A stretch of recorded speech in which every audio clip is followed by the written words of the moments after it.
So, not only did I do a rundown of the PPG Top 16, and I feel like I'm supposed to say the Nest, since that technically the name of the TO is The Nest, but the Nest's Top 16 from their regional. I also did a rundown from the TAC regional, because I make poor life choices. Unlike the Latam one, run by The Nest, we do know that this one only had 73 players, and it's run by TAC, who have, I'm going to charitably call it, issues. So fair warning, a bunch of these decks don't have egg decks attached. I have no way of knowing if that's because they didn't actually run an egg deck, they weren't deck checked, or if they had an egg deck and for some reason it just never made it to the list that got published. I can't even make a good guess on at least one of them, because a bunch of these Shine Gray players are running Yellow Koromon and Agu X, and that means one of them missing an egg list was one of those, so I honestly don't know if they were running Yellow Koro or Red Koro, but they were running something. I think. Probably. Who knows at this point. Enjoy the continuing fever dream. I regret I did all of these at once. I regret doing them just a little bit. But I hope you enjoy them. Have fun. Okay. After seven Shine Grays in a row out of Latam, we now get to move into the top 16 from Oceania, run by TAC, unquestionably one of the worst TOs there is, which,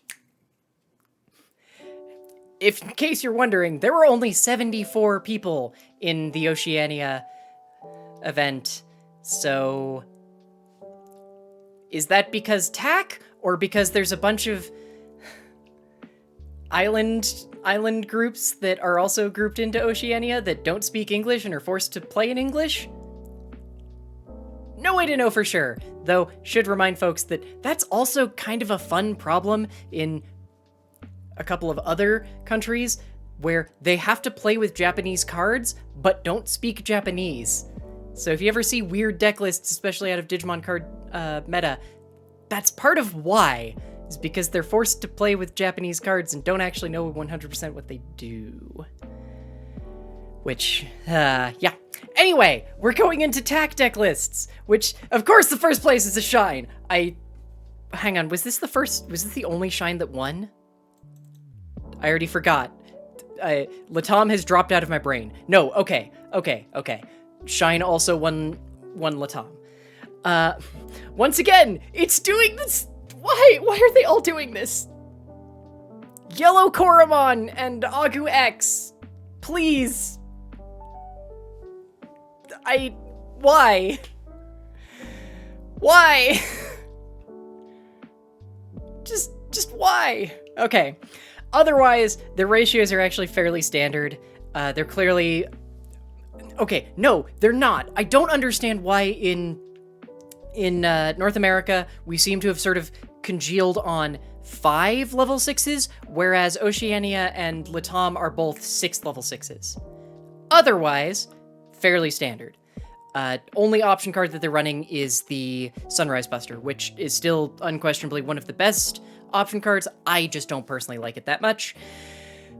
Oh, right! I forgot about this! Hey, I forgot that the... You'll see why I'm saying this in a minute, but, TAC is a bad TO. TAC is a bad TO.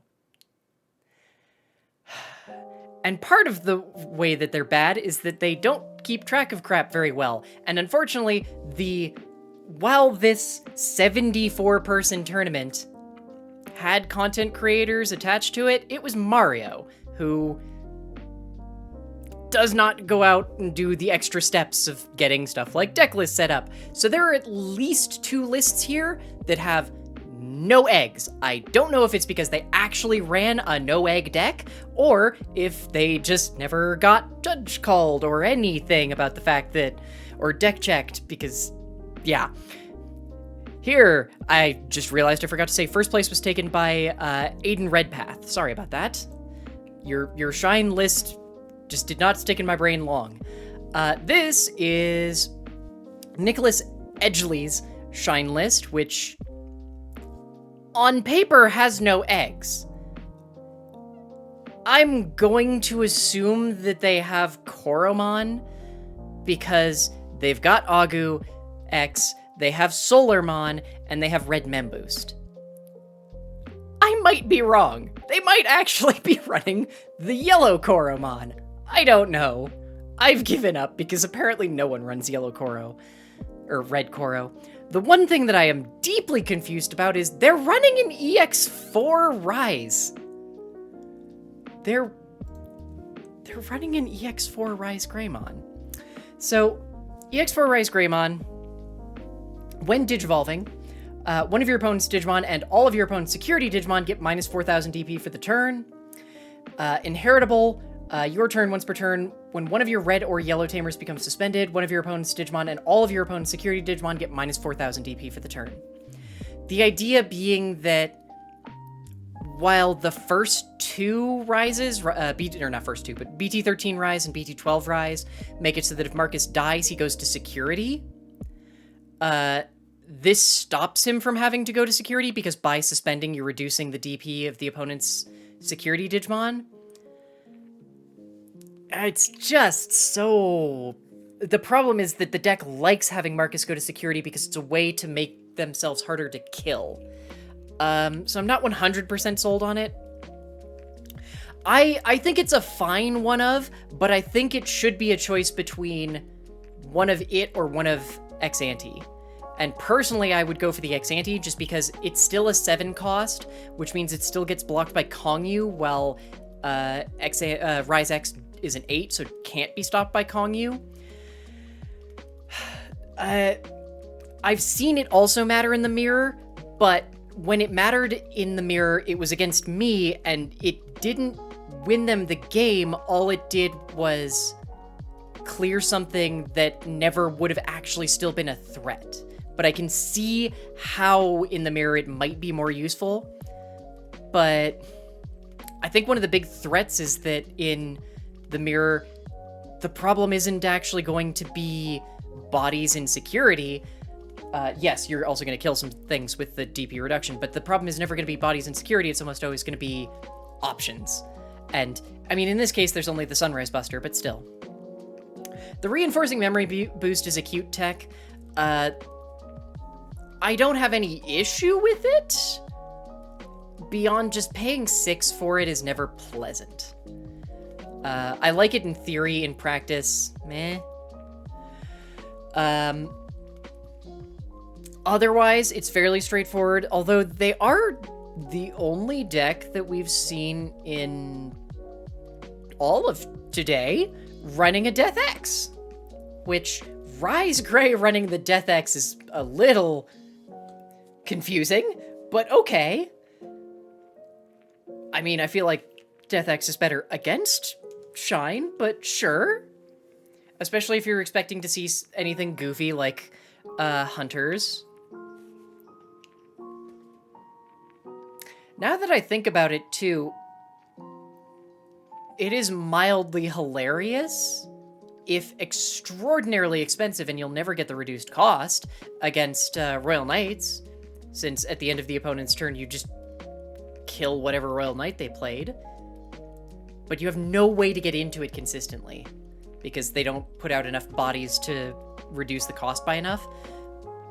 Which I think is probably the primary reason we don't see Death X a ton anymore. I am a little surprised it's not in Belpha. In third, we have the very first one I get to talk about, Mirage Gaomon, run by Jarrett Wilson. Huh.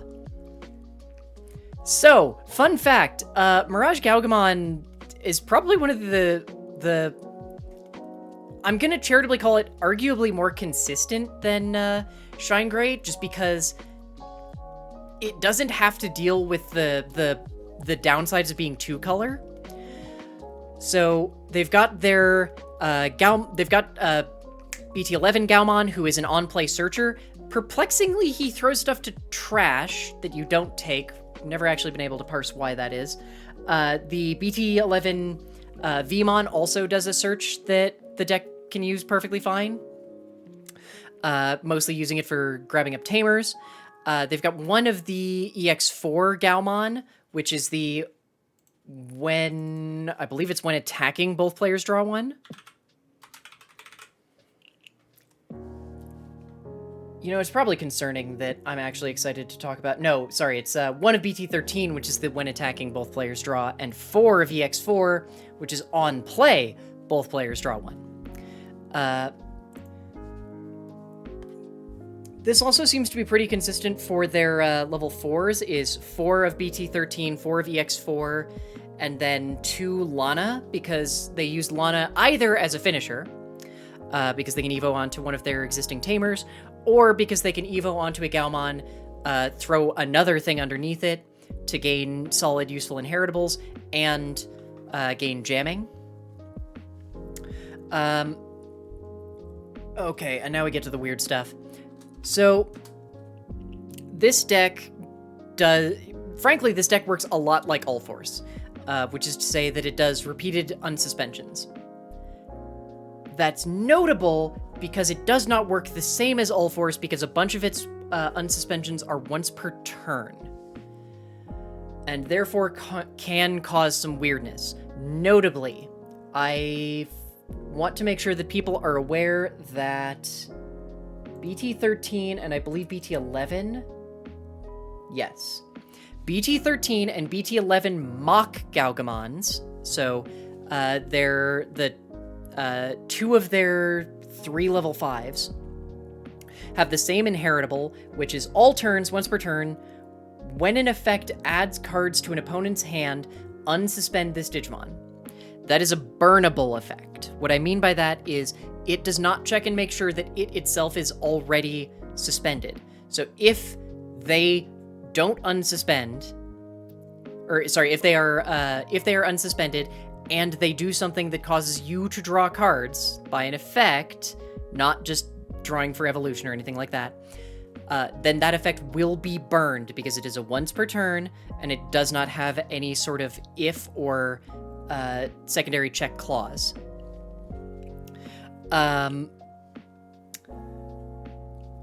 I'm checking all of them right now. So the 2 that they have at 2 are the 2 that have the burnable effect. The first one from BT11, when digivolving, until the end of your opponent's turn, this Digimon gains blocker and gets plus 2,000 DP for every 4 cards in the opponent's hand. Essentially, it's their I need to swing big or I need a defensive card.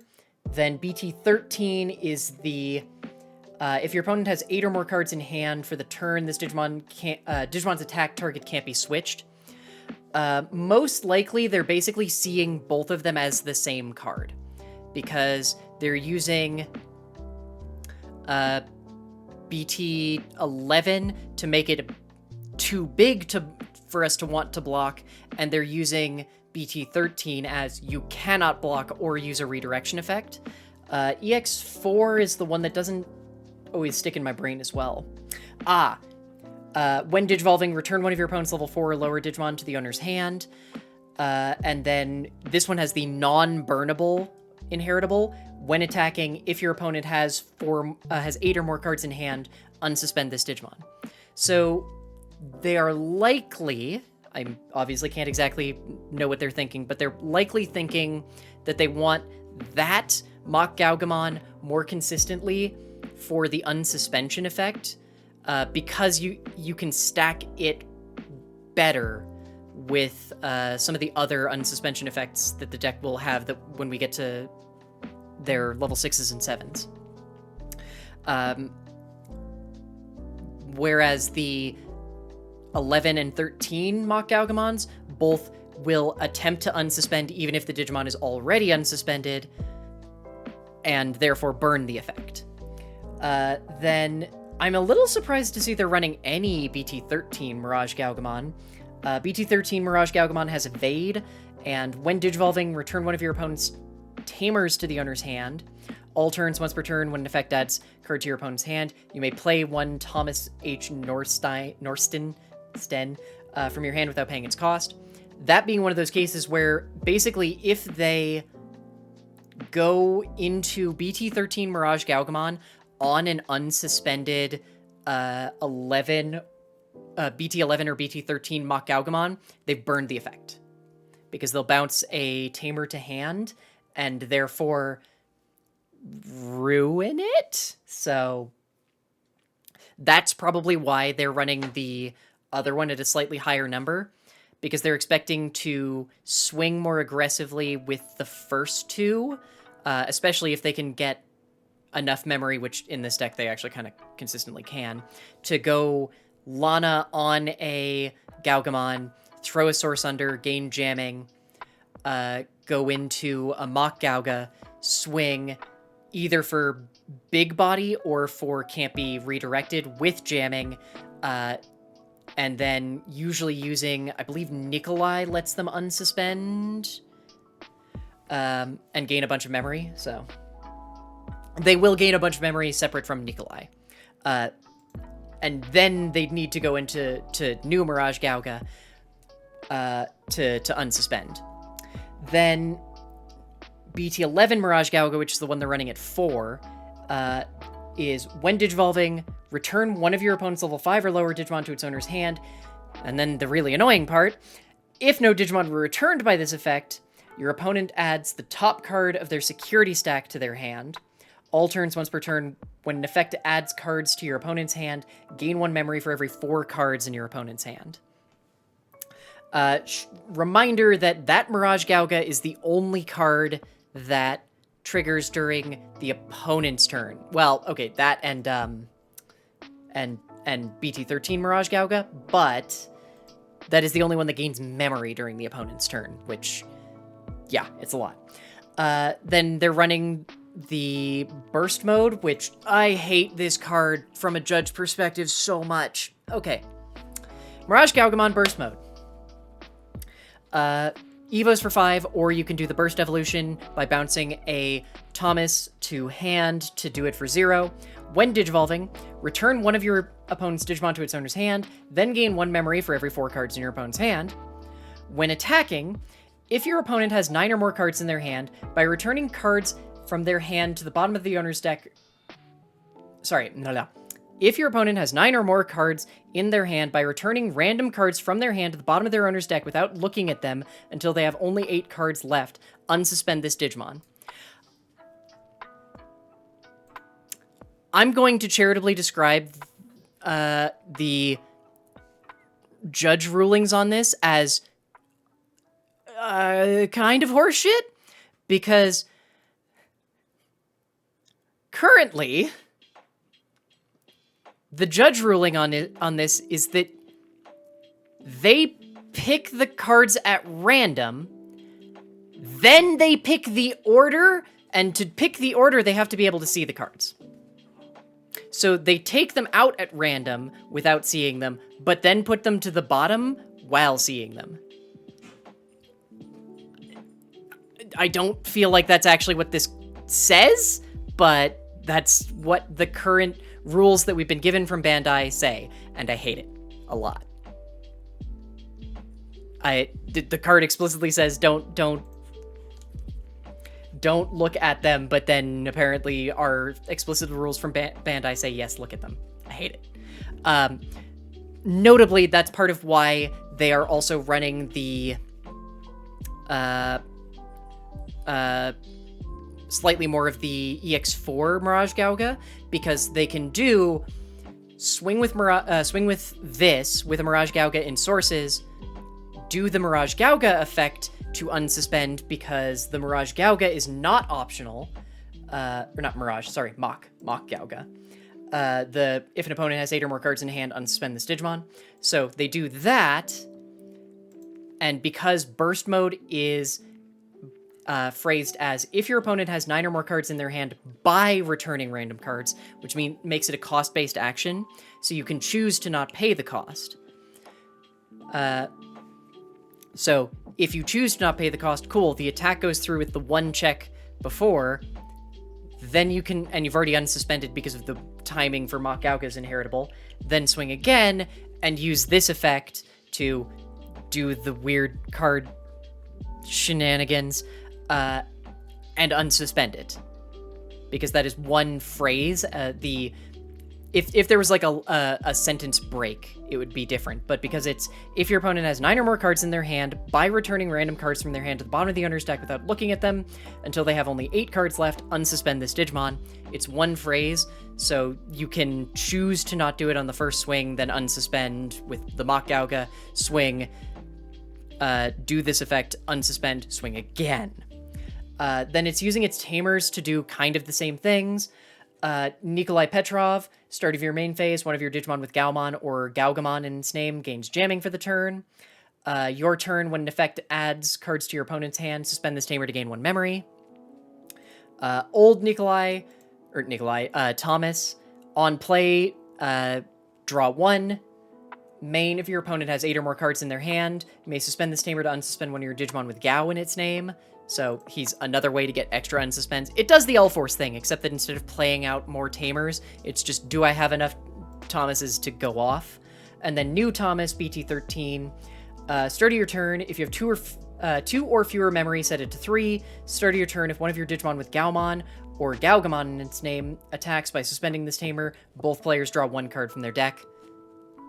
Haha, there we go. The deck does a lot of stuff. It's not great, in my personal opinion, because it doesn't have significant protection. It only has a couple of different levels of bounce. Basically, EX4 Gaugamon and EX4 Mock Gaugamon are its only semi-removal. And then Mirage Gauga, but that means you have to get up to your level 6 to get any kind of removal. And then it's got the... I can never remember what it's called. Full Meteor or something. Full Moon Meteor Impact. For 8, return one of your opponent's Digimon to the hand, then gain 1 memory for every 4 cards in your opponent's hand. That one's actually pretty solid, especially given that they will have already stacked your hand. So a lot of the times they're paying 8 to bounce something big and scary, and then gaining, like, 3, because they've already managed to get you up to 12 cards in hand. It's not bad. It's not amazing, but it's not bad. Notable, you do not gain the memory if it gets hit out of security. And then they've got Sarai and Blue Mem Boost. We're finally on tack. We're almost free. Did someone poke me and I missed it? Because I'm finally on tack. Fun fact, this is the first Mirage Gauga we've seen out of 3 regionals to finally see a Mirage Gauga. And we've talked about it before, but the Blue Mem Boost is here because they don't have training cards yet. Oh yeah, we looked over at Definitely Jeff's data to see that there was one Mock Gauga hit top 64 in PPG, and that was it. One hit top 32, and it was the same one that was also in top 64. So, despite being the second or third most popular deck in the tournament, it's not good. Yeah, it really needs the training cards, but even then, it doesn't have enough ways to cheat its tamers into play, and because it's using tamers of 2 different names, it doesn't have a consistent way anyway, because a lot of what they're doing is hard playing Nikolai as early as they can, so that they can, if they have to, go into BT13 Gaugamon and go, I may have a tamer, but it's not a Thomas, so I can still play out a Thomas. So, yeah, on to our next deck, which, fun fact, this deck is so freaking toolboxy, which is to actually say in this case mostly wildly inconsistent, that one of the cards is cut off. Because This is Jarrett Wilson's Blackware Greymon toolbox list. Look, there's never a viable reason. I did this myself, but there is never a viable reason to run 2 and 3 of your eggs. Just, no. No. Oh my, they're only running 10 rookies. They're only running 10 rookies. They're running... Ugh. Okay, again, I'm still happy that EX2 Greymon is getting some kind of love, but... Ugh. 10 rookies... 5, 7, 8, 10 fours?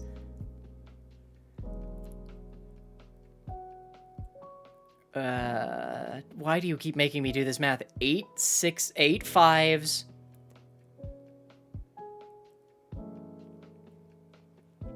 Oh, and then I really parsed what I was looking at. 5 level 6s and 2 level 7s. Okay. So yeah, they're using both of their non-promo Agus as just as aggressive search. Cool boy, because they expect to just go into ex-ante on everything.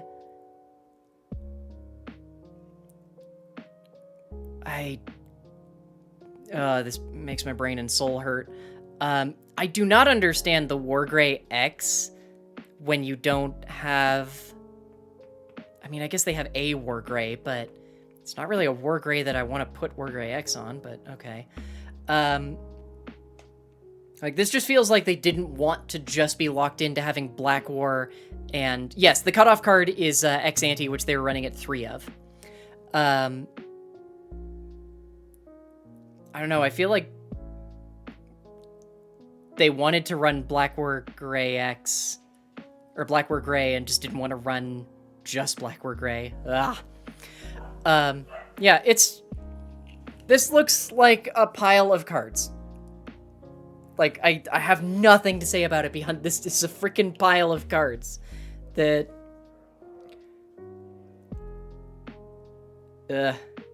Yes, it's a pile of good cards, but you can't consistently draw into all of your good cards, so...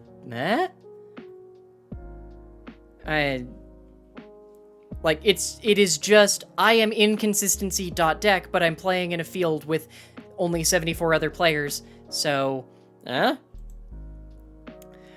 Sorry, that I did say that was run by Jarrett Wilson. In 5th, we have... Oh, this name. Sai Santoso Miller? We're running, yeah, Bloomlord. I would not recommend running Argo as your only egg, but okay. Would not recommend running Argo as your only egg in this, okay. Floodgate Poem, only 2 Lila? Oh god, and then I looked at their tamers. What the hell is going on here? Okay. 3 Lila, 1 Weedmon, because I guess the play cost... The play cost only matters if you're expecting to deal with,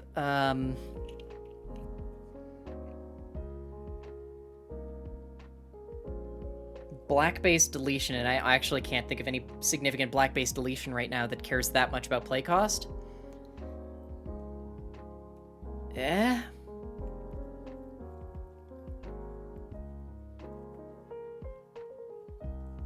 I personally, this is hurting my soul, but, just the Weedmon was vital before we had second Sunflowmon, because you needed more things that could evo for 1, because you needed to memory screw constantly because you were trying to get into using mostly Blossomon if you were evoing out front, or Agitar if you were evoing and raising.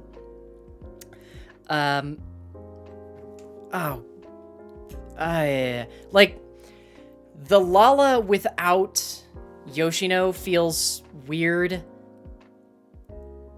The Mimi feels fine if... Hang on. I need to remember exactly what this Izzy does. Because I think I know, but there's also two cost Izzies just to mess with folks. Okay.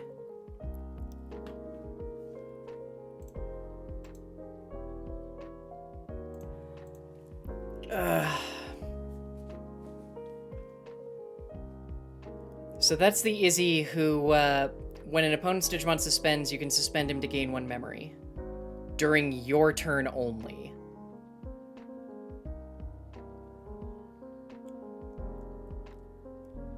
Like, the only time you're consistently suspending down an opponent's thing with a Bloom Lord list is either with Hydra or Pomu.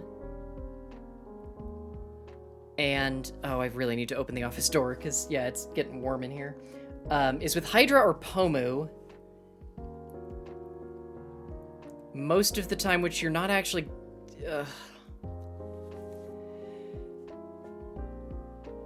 Oh no, I don't think it's bad. I just don't think that...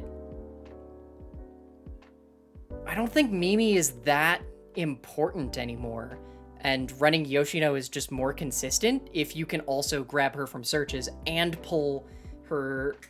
Like, fundamentally, if you're running Yoshino and Lalamon, 1, you are pulling 2 cards out of your deck on basically every search, which means you are actually deck thinning, as opposed to, well, sort of deck thinning.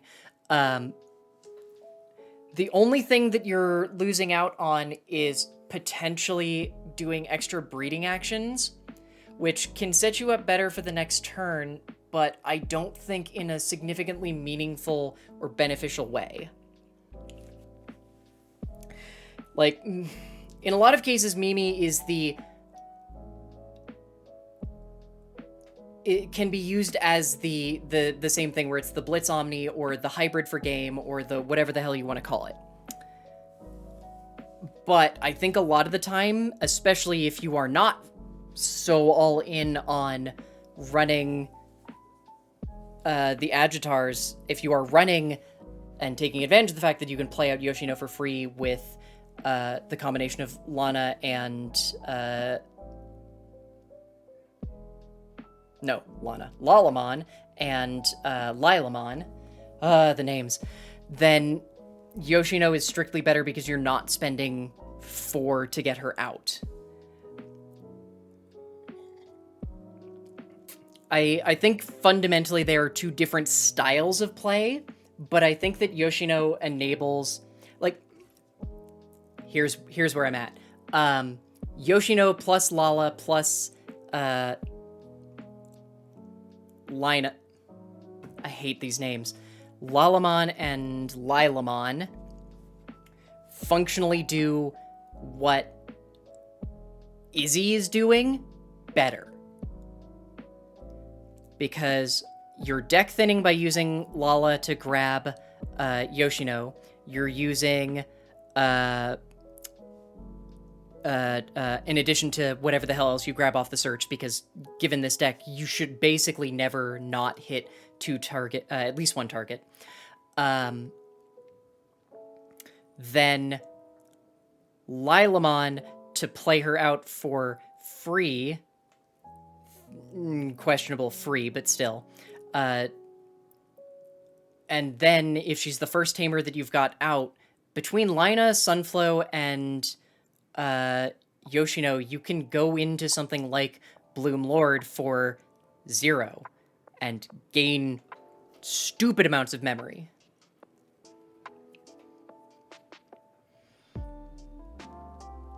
That Izzy is in Green Hybrid, and that's pretty much it. Because that Izzy is bad. I can see it coming up in tempo. I think that in the immediate plays, though, I'm saying better than Izzy. I don't like Mimi. I think Mimi is good as, like, is still arguably the only good green tamer. Yoshino is a close second, but unless you are But if you're doing Lala, the fact that Lana is also a Digimon, and the new level 5, they are strictly better. Oof. The new line doesn't have any problem with going wide, it just is better at going tall. Like, I think part of it is that you really don't need the... Actually, I will never say you don't need Blossom, but I will say I don't think you need Argo, and to some extent, I don't think you need Cherry as much because you don't need the defense as much. Like, my theoretical thing here would be, 1, get rid of that fucking Weedmon, because it does nothing. All it does is cost 4 to play, for no benefit, and Evo for 1 when you have other options. But reduce down most of your other level 5s for the Lilamon, so you can functionally use both Yoshino and Mimi. Because going into a Bloom Lord with Yoshino and Sunflow effects together means, congratulations, you've likely gained enough memory to just play a Mimi now. But I also personally don't like Quartzmon because it goes against one of the fundamental benefits that Bloom Lord has going for it, which is the we go wide, which just means now you can't swing with anything except for Quartz, and you need so many bodies for Quartz to pay itself off effectively. What I'm saying is, I think this is in a weird spot, and I don't think this would have done very well anywhere except for, again, this very small 74-person tournament, because TAC is a weird setup. And yeah, this looks like a very this is 100% the I have been playing green since I started this goddamn game, but just this looks like a very unrefined deck that has tweaks to it for the sake of having visible tweaks, not necessarily because they're better. Like this, I will forever point out that the Sunflow and Lila inheritables are only particularly useful because you have a way to cheat out a tamer. If you're not able to play out a Mimi or this is probably also the other thing. I fucking hate the Izzy, because that Izzy is the easiest thing to kill. Like, Machine Dramon, anyone who's running Mega Dramon, just has way too simple a play to kill it. Like, he is a thing that will die by accident. Yes, but Hung, you are a bad example because you will try and make everything into a control deck, which I think is part of why I need to change my Shine list, because aspects of it still came from you that are kind of control-y, that don't need to be. Anyway, on to the next one, which just gonna keep continuing. No, not the Ruin mode. I mean your focus on options and the way that you want options. I'm just happy to see yet more hybrid. Please, yes, more hybrid. This was the 6th place hybrid list run by Kelvin Tai. My brain is turned off for a second here. Oh, hey, once again, no eggs! I bet you they probably were running Yokomon, but who knows, because TAC, a professional organization. No Bokos is a little surprising, personally. As is the Omnimon. Why? You don't... Okay, I'm a little confused about the Omnimon, mostly just for the sake of... You're a red hybrid. Oh, well, I guess you're also only running 4 of the hybrids, not a... Or 12, yeah, 12, not a, the secret 13th, remembering that the other Aguni exists, but... It just feels unnecessary when you have so many other options, but But I get not running Boko if you're running the Omnimon, but I just... They're also running the weird Aldemon. Oh, God, they're running the weird Aldemon and cut the good Aldemon for it. Why? Why? Huh. I mean, I guess the idea is that you can use BT12 Aldemon to jump BT12 to Kuya into an Aldemon and then go into Emperor Grey, but... Ugh. I know it comes up, but that's the excuse that gets used for every one-of card. And I don't think that's a good excuse. Like, you need to have I feel like a card needs a better explanation than it comes up when you actively cut an arguably better card for it. Where it's like, you cut the good Aldemon that can Evo for 1 for a weird Aldemon that does unhelpful things. Huh.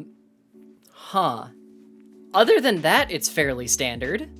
Like, it even cut down the one BT7 Aguni that I liked from, I think that was a Latom list. And it's running the Gravity Crushes, which I think are good.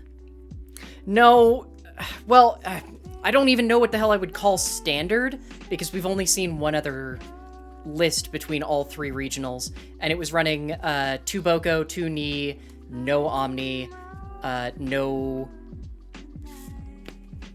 Gravity Crush. But they were also not running Aldemon, like BT12 Aldemon. Well, my brain hurts. Let's move on to the next one. How is this not... Okay, sure. Hey, our second Alphamon of the night. Alphamon Tristan, 7th place, run by Tristan Levanik. Slightly more traditional in that they are actually running Ryudomon, so they can search their Yugis. Still running the 4 Sunarizamon, because frankly that's kind of what they need. The 1 Mercurymon. Ah, good. One stupid Mercurymon. Yeah, we've one, we've only seen one other Alphamon, and no, it was not like this. The one that took, that placed in PPG had no Kodas, 3 Yugis, 4 Cool Boys, no Ryudomons. It was only running BT7 Dory, BT... whichever the heck that Dory is. Yeah, just those 2 Dorymons and 4 Sunariza. Yeah, this is... The other one did not have a Mercurymon. The alpha ratios are adjusted, but that's pretty much it. I still continue to think that Kongyu is sort of a weird tech piece, just because, yes, it stops Marcus from attacking. It also stops Marcus from going to security. The confusion being... he can't go to security if he can't attack anyway, so... So the weirdness was that they cut the 2 Ryudas. They did not increase the draw. They were only running 10 rookies.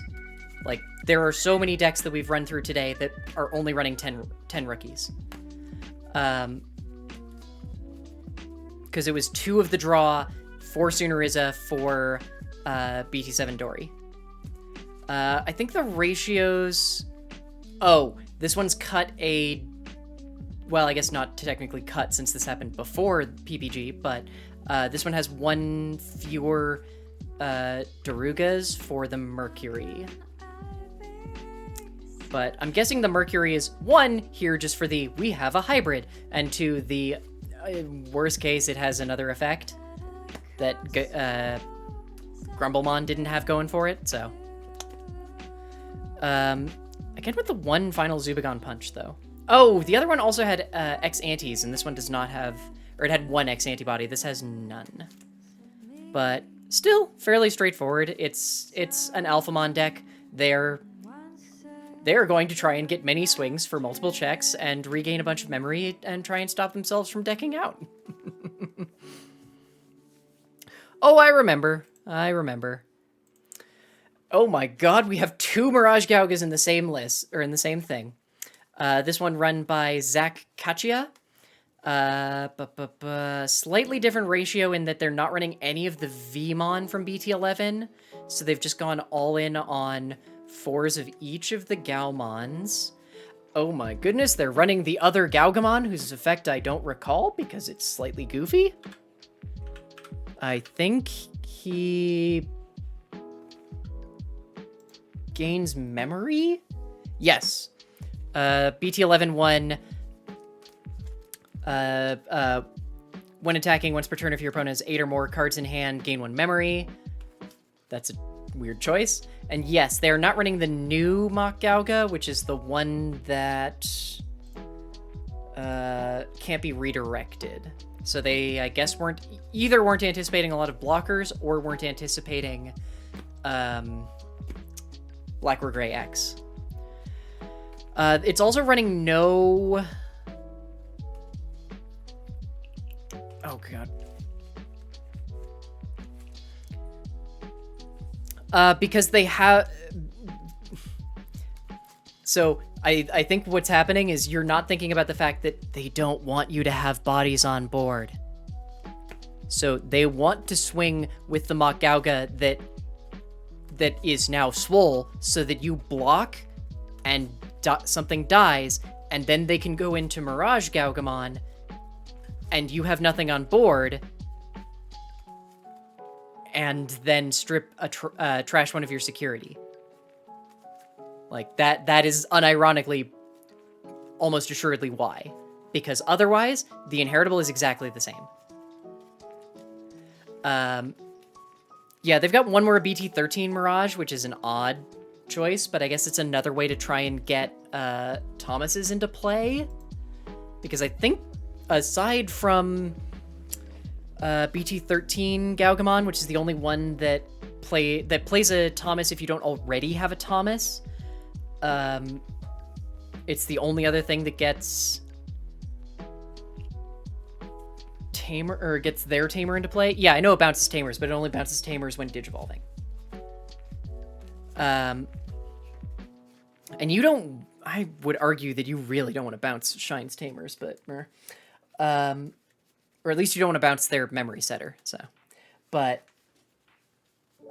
it's also definitely their only semi-consistent way to cheat out their own Tamer, so...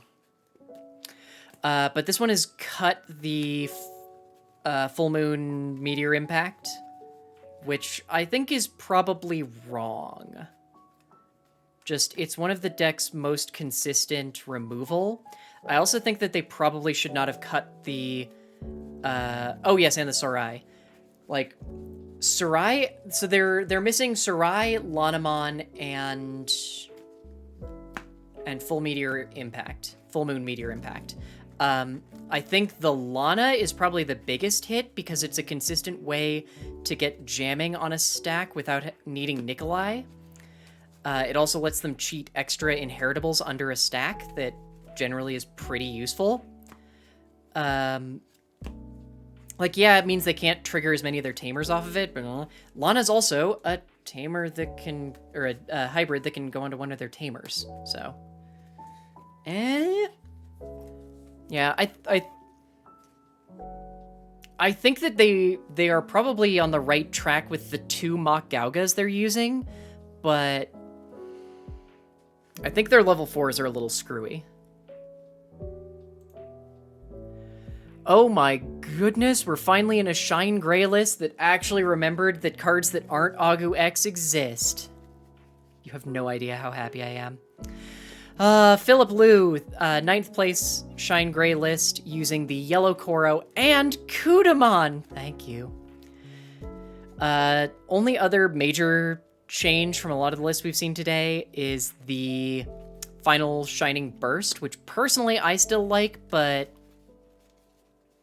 that's mostly because it technically reads give something minus 15k most of the time, but yeah.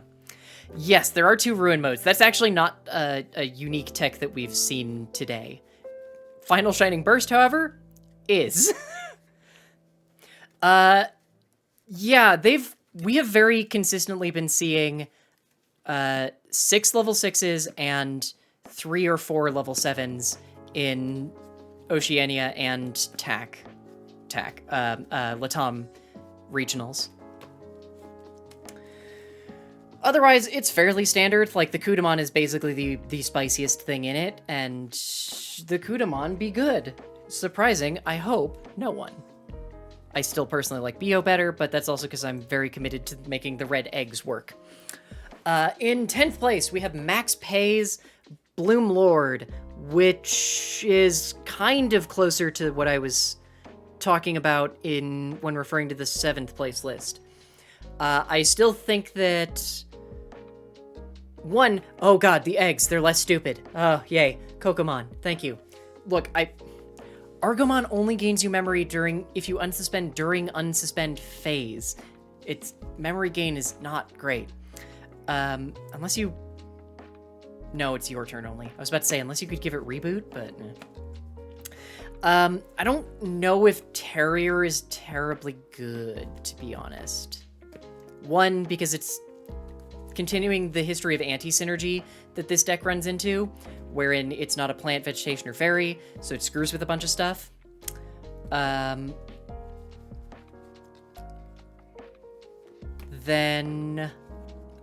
I don't even know what currently is gaining memory that isn't a tamer. Gaomon.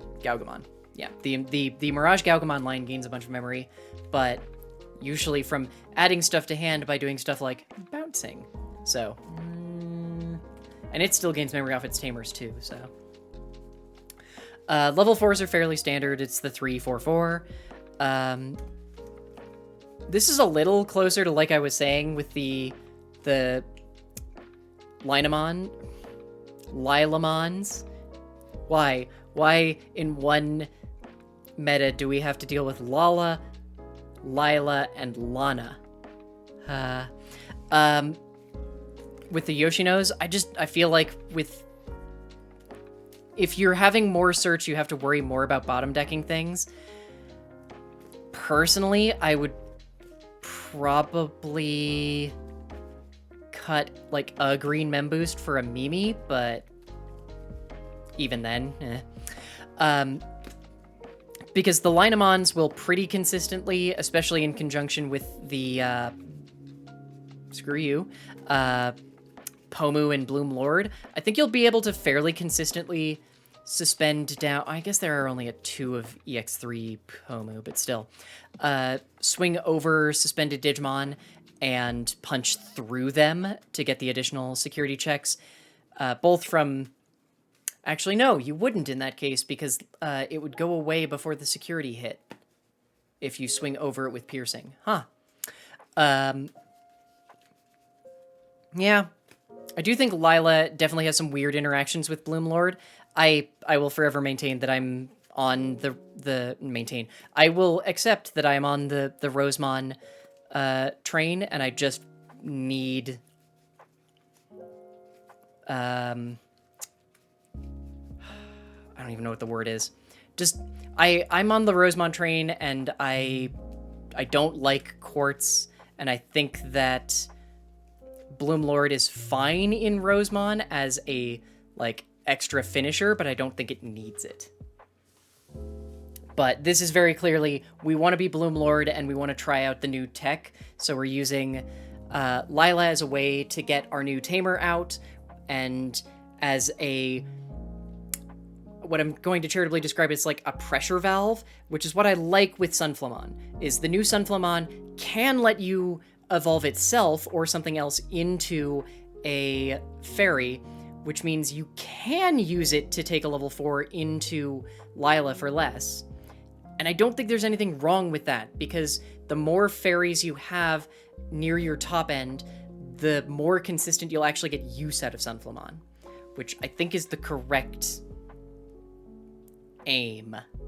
It makes me just wish Agitar was a fairy, because if Agitar was a fairy, everything would work great, but oh well.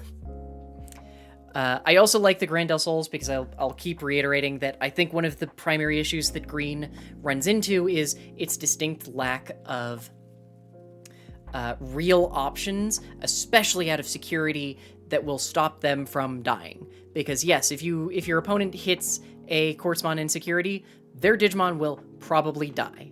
That doesn't save you from the other Digimon sitting next to it that's ready to swing. And I think that's kind of the important part, is why stuff like Grandel Soul is important, because if there's only 2 bodies, cool, then you can do the suspend the thing that hasn't attacked and bottom deck the thing that just attacked and is theoretically suspended. It's why, like, Final Shining Burst is important, because it doesn't necessarily kill the thing that's swinging at you, it kills the thing next to the thing that's swinging at you that will swing for lethal when you're done getting punched by whatever is hitting first. In 11th, we have Sean Parses. This is just down as a War Gray. Yeah, it's mostly War Gray. Yeah. Oh, yes. Four Raid Grays. Yes. Yeah, honestly, this feels fairly standard with the 4, 4, and 4 for their rookies. The same relative split for level 4s. It feels like there's sort of a flex... There's some amount of flexibility between EX1, Starter Deck 1, and BT12 Greymons, but it seems like the priority is definitely being put on EX1 and Starter Deck just for lethality. You're right, that Metal X is not standard because I was looking at the Alterous mode first. Yeah, that is slightly odd. It's also, we've been seeing a lot more BT10 OmniX. That is I knew something that I was looking at today had BT5, but that is BT5 OmniX, too. So, it's doing both, like, aggro, it's trying to get its aggro pieces in the level 4 slot, and then using the level 5 to start going a little bit more control-y, or at least prevent its own death. Yeah, because it is the same tech of you swing with Metal Gray, raid, use the raid effect to play out one of the 2 ties, then go into either, or use X Antibody to go into either War Gray X or Metal Gray X. Metal Gray X wouldn't necessarily do a ton, but you can use Yuya to buff it. Then again, it's a Metal Gray stack. It's already going to be very large. So you get the piercing and checks, but yeah, normally you'd use the other Metal Gray X so you can get an additional piercing and even bigger. In this case, it's the DP reduction and can't be de-digivolved. Or no, can't be de-digivolved and the DP reduction comes from Yuya?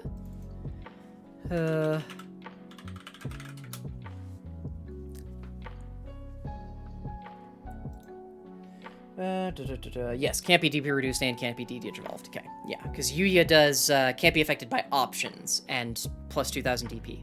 Okay.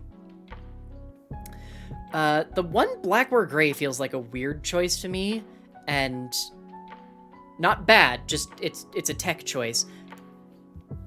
Personally, it just makes me really wish that one of the... It makes me wish that one of the red mem boosts was a digital translator. Just for the hellish chaos that is jump from Raid War Gray into Black War Gray. Because I'm a monster. Mostly because he's not a tie. So EX1 Greymon and BT12 Greymon can both play ties, while I believe... Can Metal Gray play a black or red tamer? Yeah. Basically, Metal Gray is your only unconditional play a Black Tamer. And given the inheritables, his DP buff isn't as important, and his option protection doesn't come up as much because fewer people are running options right now to do protection, to remove things anyway. The two ties are there because one of them on play still does a DP buff and will enable you to do the wildly jank play where if you declare an attack with Metal Gray, use Raid to redirect, you can then play out BT 12 tie, all for free. BT 12 tie on play will give it plus 1k and blocker. Then if you use X antibody to evolve it for 1 into Metal Gray X, you can then suspend tie to regain the 1. Whereas Yuya on suspend would only give it another plus 2k in options protection, which might technically be helpful, but not as helpful. I can... Honestly, this looks remarkably solid, but also... I don't know, I do feel like that Metal Gray X is a weird tech. I don't think it's bad, but I don't think it does as much as would otherwise be useful. Plus, don't you have to do the deletion if there's a Metal Greymon under it? Yeah. So I'd just be concerned that you'd have to delete the thing you're trying to raid over, which seems very bad, but... Hey, our first Royal Knights in a hot minute. This one run by Emily Wu. Let's see here. There are once again no Sisteron Blancs. Only 1 per Koopa. 3 and 3. I don't like 3 and 3 for Omeka and Sistermon Ciel. Again with the Kentarosmon. Although they are still running the 1 BT12 Gallant, so that's solid. 4 Leopards. I did not notice it was 4 Leopards. Holy crap. Yeah, 2 or 3 Cranias is not uncommon, but 4 Leopards and 2 Kentaros is a little odd. Again, I don't love the 2 Lord Knights, but if you're running 3 Sistermon Ciels, you're going to be bottom-decking you're going to be trashing important pieces, assuredly, so fine. But otherwise, it's a Royal Knights deck with no distinct spice. Like, it is arguably less spicy than most of the other Royal Knights we've seen. But it is still a Royal Knights deck, so expensive as all hell. You know we've entered a deeply screwy hellspace when that War Grey that broke the boundary did that, but this Machine Dramon that, yes, Dylan Williams' 13th place Machine Dramon did not break the boundary. Thank you. So this looks like it's gonna, yeah, this is one of the Evolve Up style. So, I mean, to be clear, most Machine Dramon are still on board with doing the Evolve Up style, but a lot of them will still just hard play crap. The Dorimon and Dorumon for their theoretical baseline that they want to Evo up through. Hagurumon because it's still just their most useful searcher. Chikuri because it stops Royal Knights from reducing play cost. Numamon because he evolves for dirt cheap, though personally I'd probably go with Tankmon there. The idea is that you use Numamon because you can also play it for 3, whereas Tankmon I think plays for 5, but yeah. Gardramon plays for 5. It's a blocker, which is most of what it's being used for in this deck. Plus it's a machine, so that's the other reason. Tankmon is at least a machine, whereas Numamon is not. And then we get to the what things have they decided they find are important. I always forget, that's BT1 Metal Gray, right? Yes, that was the BT1 secret Metal Gray. I don't feel like we see that one very often, given that it is kind of bad, and all it does for Machine Dramon is an additional 3k, and only during their own turn, but sure. I guess. Mega Dramon and Metal Greymon because of the piercing, and I believe that one's Sec Plus, or is that one Reboot? I can never remember what all of the different EX1 pieces for Machine Dramon do. Come on. Mega Dramon, what do you do, friend? This one... Yes, is Security Attack +1.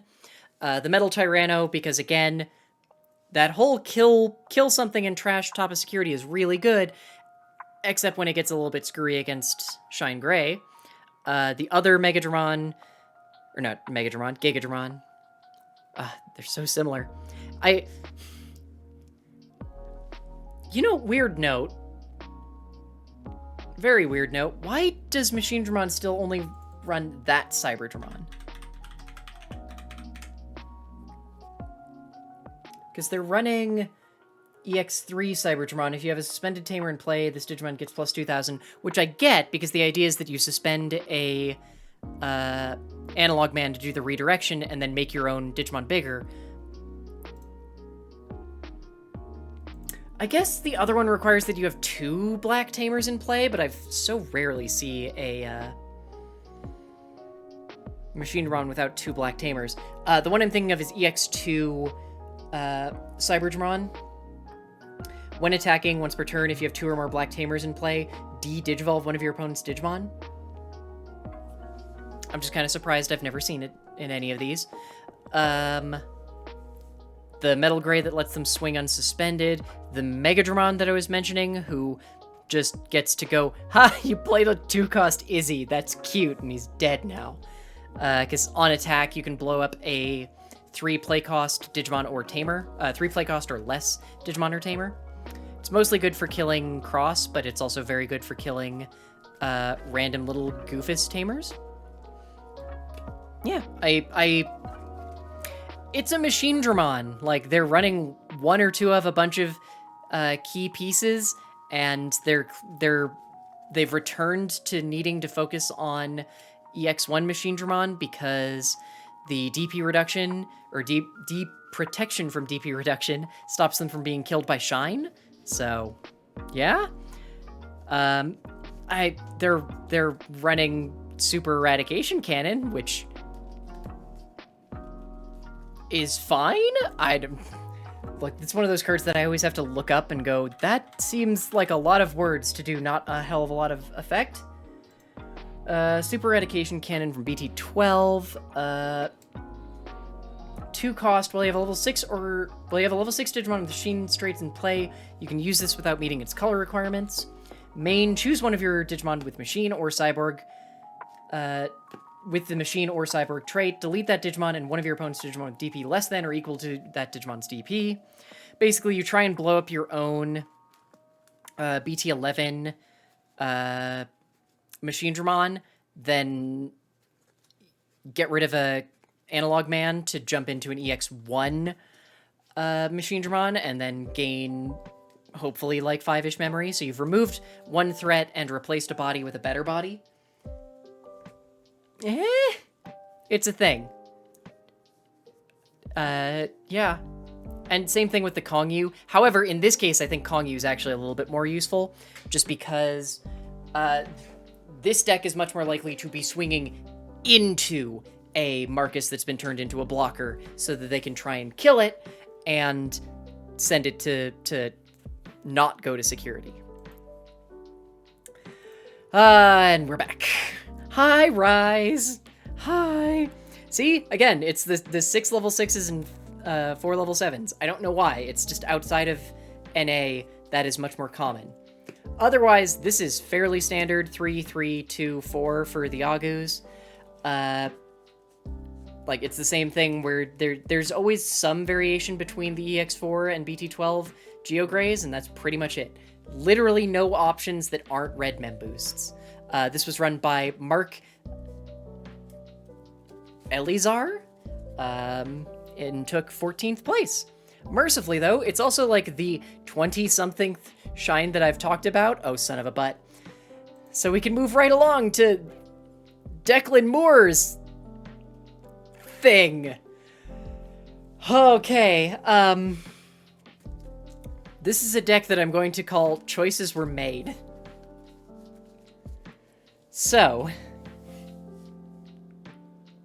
1, I think that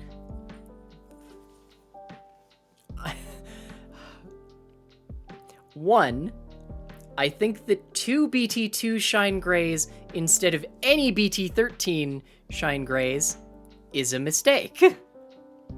2, it has anti-synergy with then cutting a Marcus for a TK, because TK will not gain you memory when suspended, whereas Memory Setter Marcus will gain you memory when suspended by BT2 Shine Grey. I would also argue that Zephyrmon is weird. And while I get that your idea is probably to Evo for 1 on a Geo Grey just to get slightly, like, to dig, or failing that to Evo for 2 onto a Tamer for a finish, you've self-selected out cards that enable your Tamers to already finish. And that feels like a mistake. Like, you took out BT13 Shine Grey so that so you have fewer ways of turning Marcus into a beat stick. And instead you're running a thing that suspends down all of your Tamers and a yellow hybrid that needs at least one of your Tamers to not be freshly played and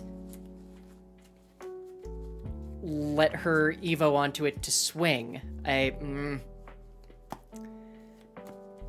Like, if you want to do the Shine Grey, or the BT2 Shine Grey, sure. I think you should still run at least one of the BT13 ones so that you can more consistently turn BT13 Marcus into a body. And you should also be running for BT13 Marcus, because then you get... That is the only way that you fully recoup the cost of going into BT2 Shine Grey, is if you have 4 Memory Setter Marcuses in play, because it always costs 4, unless you use Punch Marcus, to get into it. And if you use Punch Marcus to get into it, then you've already committed at least 1 memory to going into a, frankly, still kind of jank card. Like, I will continue to maintain, I think as a one-of, it's cute tech. But I just don't think it is. It's great. For BT12, would it be better use the Yellow Core and Kuda? Oh, do you mean for the BT2 Shine, or for the... Because if you're running... Like, okay. 1, obviously TK is kind of a non-bow with, again, Agu X, because... Yeah, then yes, 100%. Because Agu X... actually, I don't think Agu X cares about color. I don't think Agumon X cares about color. No, he doesn't. But I do think that, yes, it would be a better play to go with the Kudamon, because you can then still grab your TKs. TK is also slightly kind of a non-bow with Agumon X, because Agumon X is not yellow and therefore cannot be pulled out of security by TK. But yeah, it's just the hybrid and BT2 Shine is just, they do not go together. And cutting a Marcus who would gain you memory and do DP reduction for TK when you're running BT2 Shine at 2 is just... Okay. We have one more. And then we're done. And what do you know? It's another red hybrid. I'm actually here for this. Okay, apparently Omni is just in all of these and I'm not noticing it. Hey, this one has eggs. Yep, Yoko. Notably, this one is not running the Flamemon that gives piercing, which is a little surprising, because usually they don't actually play it. It gets trashed for a Flamemon, and then you use it with Takuya to warp into an Emperor Grey and just have it underneath, but... Boko at 1 is also a little surprising to me.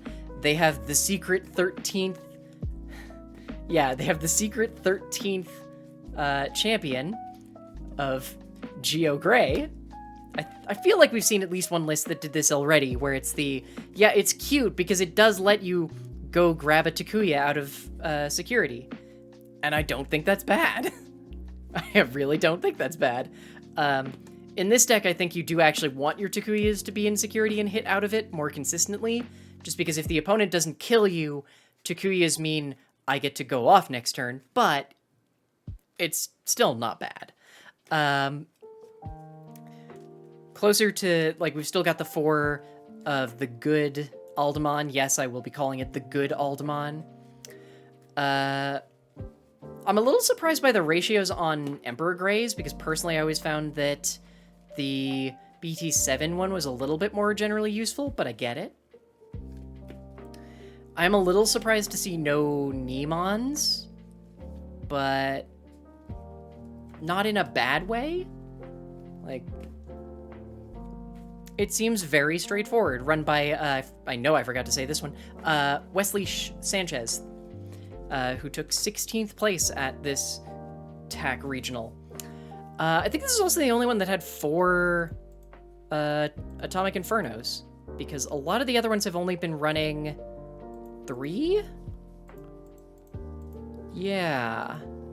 At least the other one from the same event, and I'm not I think the other one was at Latam, but I'm pretty sure they were also mostly running 3s.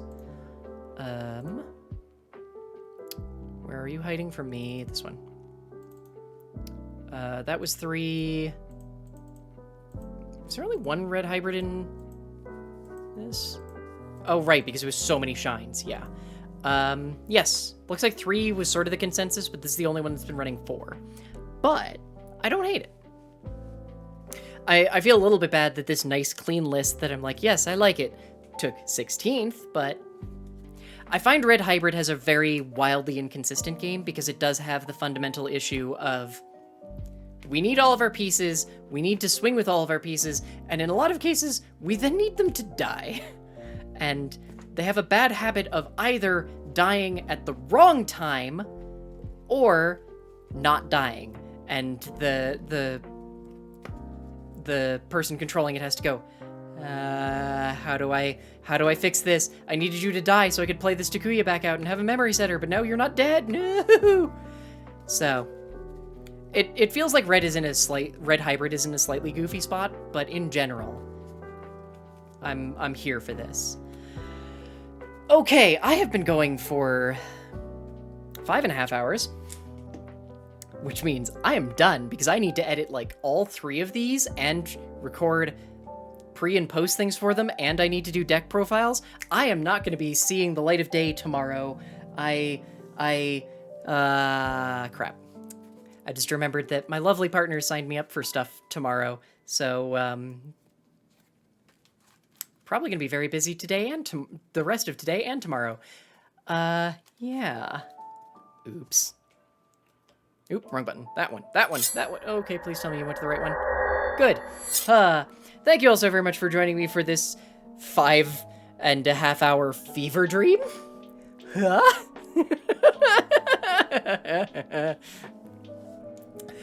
Kind of. So, tomorrow I'm doing nothing. Well, nothing on stream. Thursday, I am playing in a Gen Con online regional. Friday, I'm flying to Gen Con. Saturday, I'm playing in an in-person regional. Sunday, I'm playing in an in-person regional and flying home. choices were made. So I need to try and get a whole bunch of stuff done before I do that, so that stuff happens while I'm gone.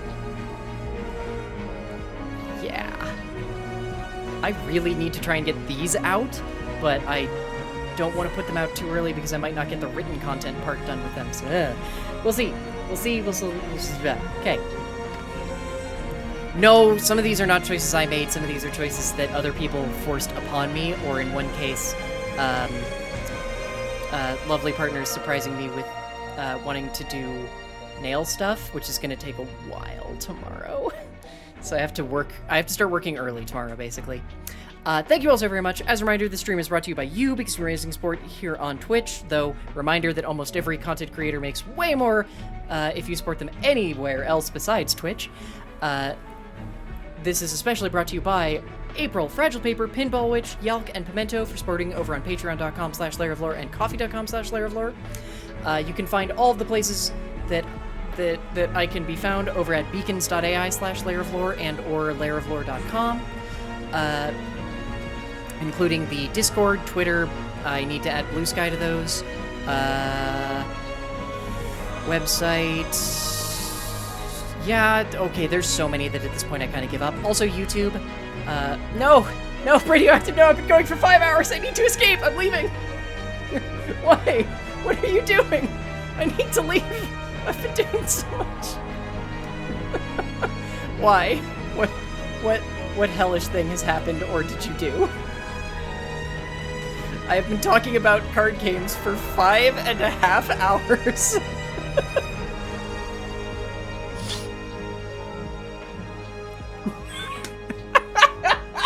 Then you can suffer with me! Then you can suffer with me! I have to find someone to throw to and I don't know who. We can probably throw over to Egman, because frankly he's doing shit and my brain is soup.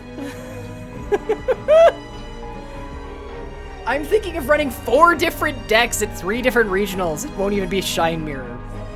Okay. Yeah, fuck it. I'm gonna throw everyone over to Egman because my brain is soup and I have no thoughts left. And my stream deck is currently doing its thing. Come on. Come on. Go to the raid screen. I believe in you. Please. Please go to the... Thank you. Okay, went to the raid screen. I'm also probably going to run Shine because I'm really enjoying it, but yeah. Fair warning that Eggman's on a break, so should be back soon. Doing a charity box tournament? Some kind of, or fundraiser. Might actually be not fun, probably not charity, actually. Probably, I need to go to Gen Con.